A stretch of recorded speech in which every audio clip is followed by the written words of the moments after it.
Hello दोस्तों, स्वागत है आपका अपने यूट्यूब चैनल फ्रेंड्स गाइडलाइन पर। और आज हम लोग पेडागोजी का देखेंगे, बुद्धि, जो बहुत ही इंपॉर्टेंट है। हर एक बार क्वेश्चन यहाँ से आता ही है, ठीक है। और दिन का आप 1 घंटा टेट में दे दीजिए, आपका पॉकेट में से 60,000 60,000 अपने आप आ जाएगा। आप सोच रहे हैं कि हम नहीं पढ़ेंगे और जाके सिर्फ क्वेश्चन फॉर्म भरेंगे, जाके मार के आएंगे जो मन में आएगा, तो आप इस तरह मत सोचिए। आप अच्छा सोचिए कि नहीं, हम थोड़ा पढ़ के जाएंगे और ज़्यादा से ज़्यादा क्वेश्चन का आंसर करके आएँ, ठीक है। ठीक, आपको भी अच्छा लगेगा, ठीक। तो चलिए आज हम लोग देखते हैं क्या बुद्धि, इंटेलिजेंस एवं बुद्धि लब्धि, IQ। नहीं तो सबसे पहले हम लोग समझेंगे कि बुद्धि क्या है कि ना, इंटेलिजेंस क्या है। तो बुद्धि सोचने समझने की योग्यता ही क्या है, बुद्धि है। नहीं, जो हम लोग सोच पाते हैं, ठीक, कि ये काम गलत है, ये काम सही है, तो हम लोग तुरंत सोच लेते हैं। तो वो यदि हमारा बुद्धि नहीं होगा तो हम नहीं सोच पाएंगे, तो उसी को हम लोग कहेंगे बुद्धि, या विभिन्न प्रकार की योग्यता। सब ऐसा जो कोई भी लोग हैं उनके प्रकार विभिन्न प्रकार की योग्यता होता है, ठीक है। कोई इंजीनियर, कोई डॉक्टर, कोई वैज्ञानिक, कोई राजनेता, ठीक है। विभिन्न प्रकार का योग्यता है, तो उसी को हम लोग क्या बोलेंगे, बुद्धि बोलेंगे, ठीक है। देखिए यहाँ पे हम 4 गो फॉर्मूले लिखे हैं, परिभाषा। 4 मनोवैज्ञानिक ने परिभाषा दिया था और ये चारों ही एग्जाम में पूछता है, ठीक। हम आपको इसको याद भी करवा देंगे कि कैसे याद करेंगे। टर्मन साहब क्या बोले थे, बुद्धि अमूर्त विचारों के बारे में सोचने की योग्यता है, ठीक है। टर्मन साहब बोले थे कि बुद्धि जो है अमूर्त विचार के बारे में सोचने की योग्यता है। अमूर्त विचार याद रखिएगा, अमूर्त, मूर्त और अमूर्त। मूर्त माने क्या, जो हम देख पाते हैं, जैसे कलम मेरे पास है, कॉपी मेरे पास है, किताब मेरे पास है। जिस चीज को हम देख पाते हैं उसको बोलते हैं मूर्त, और जिसको हम नहीं देख पा रहे हैं उसके बारे में सोच रहे हैं कि फलना जगह कैसा होगा तो ऐसा होगा, तो उस चीज को हम नहीं देख पा रहे हैं, उसको बोलते हैं अमूर्त, ठीक है। तो देखिए टर्मन, यहाँ भी देखिए रेप में है, अमूर्त में क्या है, रेप है, और टर्मन में भी रेप है। जब भी ऐसा अमूर्त आ जाएगा याद रखिए टर्मन का क्या है, यहाँ रेप है, तो अमूर्त वाला कौन बोला था, टर्मन बोला था, ठीक है। बकिंघम क्या बोले थे, सीखने की योग्यता ही बुद्धि है, इसको याद रखिएगा, ठीक। सीखने की योग्यता ही बुद्धि है। वुडवर्थ है ना, वुडवर्थ साहब क्या बोले थे, बुद्धि कार्य करने की एक विधि है, ठीक है। इंग्लिश में यदि वुडवर्थ को लिखिएगा ना तो कैसे लिखिएगा, WOOD और WORTH, वुडवर्थ हो गया। और कार्य का इंग्लिश क्या होता है, वर्क, WORK। तो यहाँ भी W और यहाँ भी W, तो उससे याद रखिए कि वुडवर्थ कार्य करने की एक विधि बोले थे, है कि नहीं। तो वुडवर्थ मन के अनुसार क्या बोला था कि नवीन परिस्थितियों की झेलने की योग्यता, कि कोई भी परिस्थिति नया वाला आ गया उससे आप किस टाइप से सरवाइव करें, किस टाइप से उसको हैंडल करते हैं, उनको झेलने की योग्यता ही बुद्धि है, मन के अनुसार, ठीक है। चलिए आगे बढ़ते हैं। बुद्धि का प्रयोग सबसे पहले किसने किया था, यह अपने आप में एक क्वेश्चन है, बहुत बार पूछ चुका है।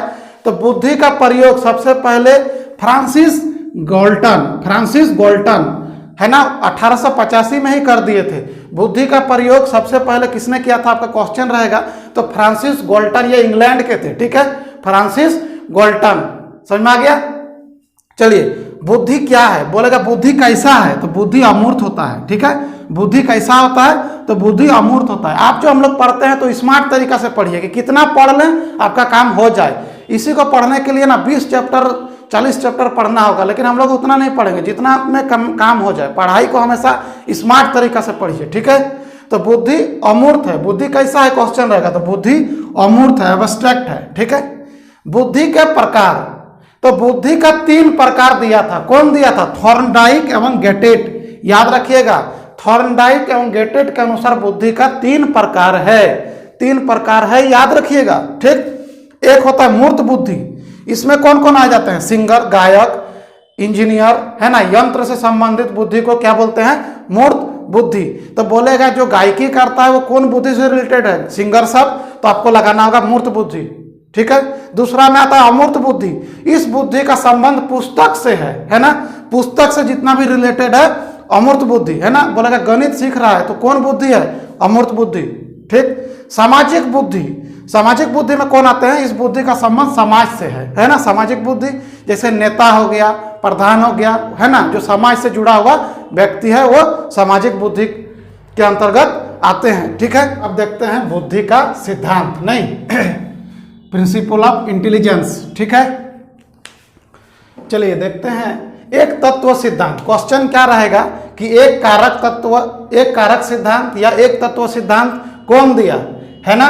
तो याद रखिएगा अल्फ्रेड बिने ने एक तत्व सिद्धांत दिया था। इन्होंने क्या माना था कि बुद्धि एक ही प्रकार का होता है, ठीक है। लेकिन बाद में चल के ठीक स्पीयरमैन आए और उसने क्या दे दिया, द्वितत्व सिद्धांत। इनको ये नहीं माने और इन्होंने दे दिया द्वितत्व सिद्धांत। कौन दिया, स्पीयरमैन। इसीलिए एक तत्व सिद्धांत को निरंकुशवादी सिद्धांत भी कहते हैं, ठीक है, याद रखिएगा। इसे निरंकुशवादी सिद्धांत भी कहते हैं। किसको, एक तत्व सिद्धांत को, क्योंकि स्पीयरमैन आए और द्वितत्व को खोज लिया, ठीक है।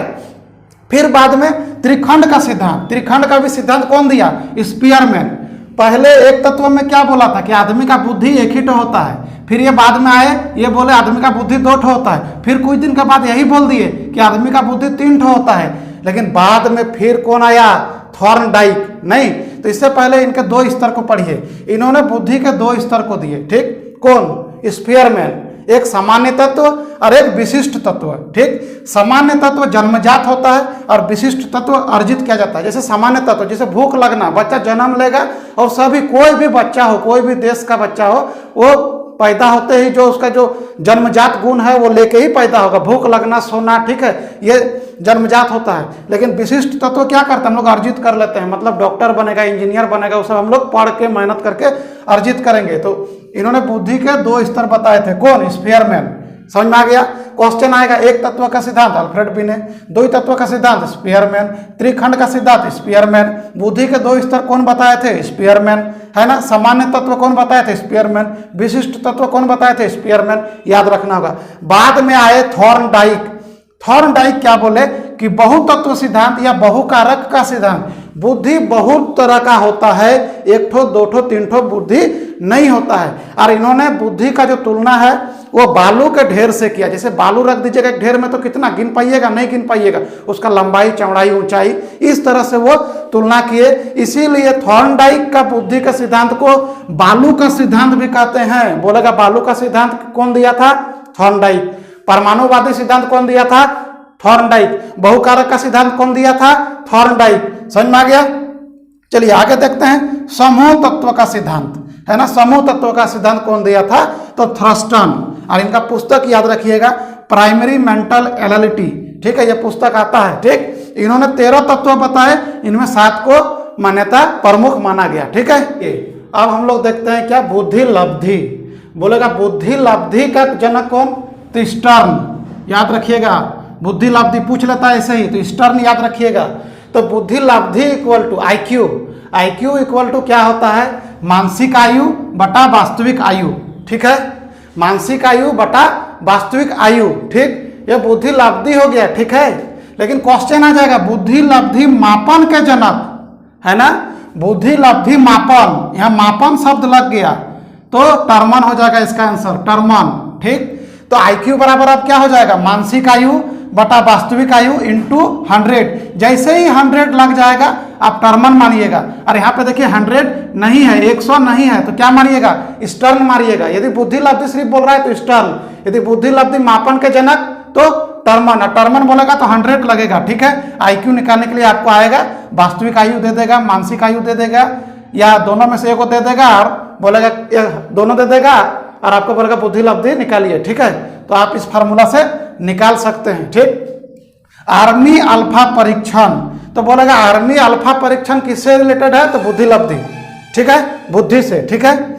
यह शाब्दिक परीक्षण है। कैसा है, तो आर्मी अल्फा परीक्षण शाब्दिक परीक्षण है। और ये कब हुआ था, फर्स्ट वर्ल्ड वार, प्रथम विश्व युद्ध के टाइम में आर्मी अल्फा परीक्षण और आर्मी बीटा परीक्षण हुआ था। याद रखिएगा, प्रथम विश्व युद्ध के टाइम। यह शाब्दिक बुद्धि परीक्षण है, ठीक। यह पढ़े लिखो व्यक्ति के लिए है, ठीक है। यह अमेरिका में किया गया था। कहाँ किया गया था, तो अमेरिका में किया गया था। और आर्मी बीटा परीक्षण ये भी फर्स्ट वर्ल्ड वार के टाइम में हुआ था। यह अशाब्दिक परीक्षण है। तो बोलेगा अशाब्दिक परीक्षण किस में आता है, तो आर्मी बीटा। शाब्दिक तो अल्फा आर्मी परीक्षण, है कि नहीं। पढ़े लिखे प्लस अनपढ़ लोग, आर्मी बीटा में क्या होगा, पढ़ा लिखा भी आदमी होगा और अनपढ़ लोग भी होंगे। यह भी अमेरिका में ही हुआ था, ठीक है। चलिए यहाँ देखते हैं बुद्धि मापन। बुद्धि परीक्षण को सफल बनाने वाला बिने साहब थे, ठीक है। सबसे पहले बुद्धि परीक्षण कौन किया, बिने साहब ही किए। ये अपने आप में सारा क्वेश्चन है, सारा निचोड़ है। हम आपको बता देते हैं, वीडियो देखने में 10 मिनट लग रहा है लेकिन खटे 3-4 घंटा है इसमें, तब ये निचोड़ आया है। ठीक है, मानसिक आयु के आधार पर परीक्षण तो बिने, ठीक। शरीर के आधार पर परीक्षण कौन किया था? तो लेवेस्टर। ये क्वेश्चन पूछा था कि मानसिक आयु पर बिने और शरीर के आधार पर लेवेस्टर। और ये क्वेश्चन बहुत VVI है, बोलेगा कि तरल और ठोस का सिद्धांत किससे रिलेटेड है? तो बुद्धि से। तरल और ठोस का सिद्धांत कौन दिया था? केटल और हर्न। यदि हर्न रहेगा तो केटल रहेगा, तो केटल भी आप मार दीजिएगा तो आपका आंसर सही हो जाएगा। आई होप आपको वीडियो बहुत अच्छा लगा होगा। तो हम बहुत इसमें मेहनत करते हैं, तो आप वीडियो को शेयर कीजिए, लाइक कीजिए और कमेंट कीजिएगा। चलिए मिलते हैं नेक्स्ट वीडियो में।